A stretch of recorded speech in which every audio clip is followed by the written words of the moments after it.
வணக்கம் மக்களே, சற்றுமுன் கிடைத்த தகவல் ஒன்றை பார்க்க போகிறோம். தகவலை பார்ப்பதற்கு முன்னதாக நீங்கள் அதிமுகவின் தினசரி தகவல்களை தெரிந்து கொள்ள நம்மளுடைய சேனலை சப்ஸ்கிரைப் செய்து வைத்துக் கொள்ளுங்கள் மக்களே.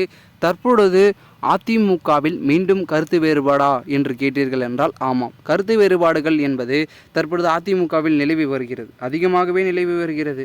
சசிகலா, ஓபிஎஸ், டிடிவி தினகரன் இவர்கள் இருக்கும் பொழுதே ஆரம்பித்த கருத்து வேறுபாடுகள் அது மீண்டும் தொடர்ந்து கொண்டே வருகிறது என்றே கூறலாம். தற்பொழுதைய பொறுத்த வரைக்கும் அதிமுகவில் இந்த ஒரு மக்களவைத் தேர்தலில் பெரும் தோல்வியை சந்தித்த நிலைமையில் அடுத்த கட்டமாக வெற்றி பெறுவதற்காக முயற்சிகளையும் சீனியர் நிர்வாகிகள், மூத்த தலைவர்கள் அனைவரும் எடுத்து வருகிறார்கள். இந்த ஒரு சூழ்நிலையில் அதற்கு தற்பொழுது எடப்பாடி பல மறுப்புகளை தெரிவிக்கிறார். அதில் கருத்து வேறுபாடு இருக்கிறது என்று சொல்லி ஒரு சில புள்ளிகள், வேலுமணி மற்றும் செங்கோட்டையன், தங்கமணி, இது போன்று ஒரு சில புள்ளிகளிடம் கருத்து வேறுபாடுகள் இருக்குது. ஏன் ஜெயக்குமார் கூட பார்த்திங்கன்னா எடப்பாடிக்கு கருத்து வேறுபாடுகள் நிலவி இருக்கிறது. இந்த ஒரு சூழ்நிலையில் கருத்து வேறுபாடுகள் தொடர்ந்து அதிமுகவில் நிலவி வரும் நிலைமையில் ஒருவர் அரவணைத்து போகக்கூடிய சூழல் அதிமுகவில் குறைந்து விட்டது என்றே கூறலாம். இதனால் முக்கிய புள்ளிகள் ஒரு 3 பேர் சேர்ந்து ஒரு கடிதத்தை எழுதியிருக்கிறாங்க அதிமுக. யாருன்னா அதிமுகவின் முக்கிய புள்ளிகள் தான். அதாவது இணைக்கும் இபிஎஸ் ஓபிஎஸ் சசிகலாவிற்கு அழைப்பு அப்படின்றது பார்த்திங்கன்னா ஒரு கடிதம் கொடுத்துருக்காங்க. என்னென்னா அதிமுகவிலிருந்து பிரிந்து சென்றவர்களை ஒன்றிணைக்க கோரி நம்மளுடைய இபிஎஸும் சரி, ஓபிஎஸ், சசிகலா இவர்களை அதிமுகவில் ஒருங்கிணைக்க ஒரு குழு ஒன்று அமைச்சிருக்காங்க. அது என்ன குழுனா ஜேசிடி பிரபாகரன், புகழேந்தி, கேசி பழனிசாமி இவர்கள்லாம் சேர்ந்து ஒரு கடிதத்தையும் எழுதியிருக்காங்க.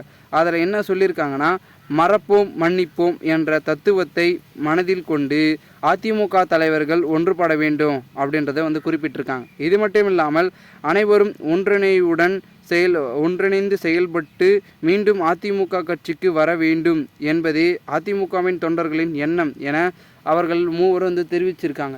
இந்த ஒரு சூழ்நிலையில் இதிலே பார்த்திங்கன்னா கருத்து வேறுபாடுகள் நிறைய இருக்குது அப்படின்றத எடப்பாடி தரப்பினர்கள் சொல்கிறாங்க. ஏன்னா தற்பொழுது ஒன்றிணைவதே வேணாங்க, நாங்கள் தலைமையிலே தனித்துவமாகவே இருக்கோம், அப்படியே வெற்றி பெறுவோம், தோல்விக்கு பிறகு தானே வெற்றி அப்படின்னு எடப்பாடியை பொறுத்த வரைக்கும் சரியாக தான் சொல்கிறாரு. பட் அங்கே ஆதரவு இருக்குங்க. என்னதான் தோல்வி அடைந்தாலும் அங்கே என்ன நடக்குது, எல்லாரும் இருந்து தோல்வி அடைந்தால் அது வேறு, அது அப்படி இப்படின்னு சொல்லலாம். யாருமே இல்லாமல் தோல்வி அடைந்தால் அங்கே ஆதரவு இல்லை, அங்கேருந்து நம்மளுடைய ஆதரவை கிட்டவில்லையே, இப்பொழுது எப்படி அப்படின்ற ஒரு சூழலுக்கு எடப்பாடி அவர்கள் தள்ளப்பட்டிருப்பதாகவும் கூறப்படுகிறது. இதனால் மிகப்பெரிய அளவில் பேசும் பொருளாக இருக்கக்கூடிய நம்முடைய அனைத்து இந்திய அண்ணா திராவிட முன்னேற்ற கழகத்தின் தலைமை பெரும் விதத்தில் மாற்றம் செய்ய வேண்டும், கருத்து வேறுபாடுகளை நீக்க வேண்டும் அப்படின்றத அவர்கள் ஐயமாக வைத்து சொல்லியிருக்காங்க.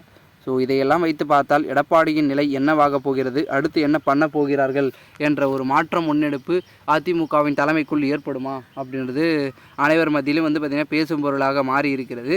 பொறுத்து பார்ப்போம் என்ன நடக்கிறது, என்ன மாதிரியான விஷயங்கள் அதிமுகவில் செயல்பட போகிறது என்பதை. மேலும் இந்த ஒரு தகவலை குறித்த பொதுமக்கள் உங்களுடைய கருத்துக்களை கமெண்ட் மூலமாக தெரிவிங்கள். போன்று நீங்கள் அரசியல் சார்ந்த நிகழ்வுகளாம் தினசரி தெரிந்து கொள்ள நம்மளுடைய தமிழகத்தின் அரசியல் என்னுடைய சேனலை சப்ஸ்கிரைப் செய்து வைத்துக் கொள்ளுங்கள். நன்றி, வணக்கம்.